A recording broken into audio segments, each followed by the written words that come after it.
നിലവിൽ ബ്ലാസ്റ്റേഴ്സ് ആരാധകർ എല്ലാവരും ഉറ്റുനോക്കുന്നത് അവരുടെ പുതിയ വിദേശ സൈനിങ്ങിന് വേണ്ടിയാണ്. ഗൈസ്, അപ്പോൾ കേരള ബ്ലാസ്റ്റേഴ്സിന്റെയും ഇന്ത്യൻ ഫുട്ബോളിന്റെയും ലേറ്റസ്റ്റ് അപ്ഡേഷനുകൾക്കും ന്യൂസുകൾക്കും വേണ്ടി നമ്മുടെ ചാനൽ സബ്സ്ക്രൈബ് ചെയ്ത് സപ്പോർട്ട് ചെയ്യുക. സെൻട്രൽ ഫോർവേഡിലേക്ക് ഡയമൻഡാക്കോസിന് പകരക്കാരനെ തേടാൻ തുടങ്ങിയിട്ട് കുറെ കാലമായി. ഇതുവരെയും കേരള ബ്ലാസ്റ്റേഴ്സ് ഒരു പ്രോപ്പർ സ്ട്രൈക്കറെ അവർക്ക് വേണ്ടി സൈൻ ചെയ്തിട്ടില്ല. ഡയമൻഡാക്കോസിന് പകരക്കാരനായി തന്നെ ഒരാളെ കിട്ടണമെന്ന വാശി കൊണ്ടായിരിക്കാം ബ്ലാസ്റ്റേഴ്സ് ഇത്രയും വൈകിക്കുന്നത്.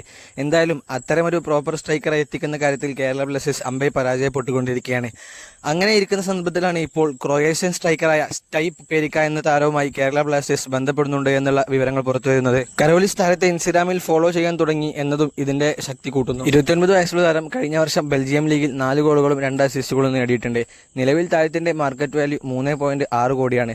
കേരള ബ്ലാസ്റ്റേഴ്സ് ഒതുങ്ങുന്ന ഒരു മാർക്കറ്റ് വാല്യൂ ആയതുകൊണ്ട് തന്നെ കേരള ബ്ലാസ്റ്റേഴ്സ് താരത്തെ സൈൻ ചെയ്യുമെന്നുള്ള കാര്യം ഉറപ്പാണ്. ലോങ് ബോളുകളും ക്ലിനിക്കൽ ഫിനിഷിംഗുമാണ് താരത്തിന്റെ പ്രത്യേകത. അതുകൊണ്ട് തന്നെ നോഹയിൽ നിന്നും ലൂണയിൽ നിന്നും ലഭിക്കുന്ന ബോളുകൾ വളരെ കൃത്യമായി ഫിനിഷ് ചെയ്യാൻ താരത്തിന് സാധിക്കുമെന്ന കാര്യത്തിൽ യാതൊരു സംശയവുമില്ല. അദ്ദേഹം ടീമിലെത്തുകയാണെങ്കിൽ ദിമിത്രി ഡയമൻഡാക്കോസിന് കൃത്യമായ ഒരു പകരക്കാരനായി മാറാൻ അദ്ദേഹത്തിന് സാധിക്കും എന്നുള്ള കാര്യം ഉറപ്പാണ്.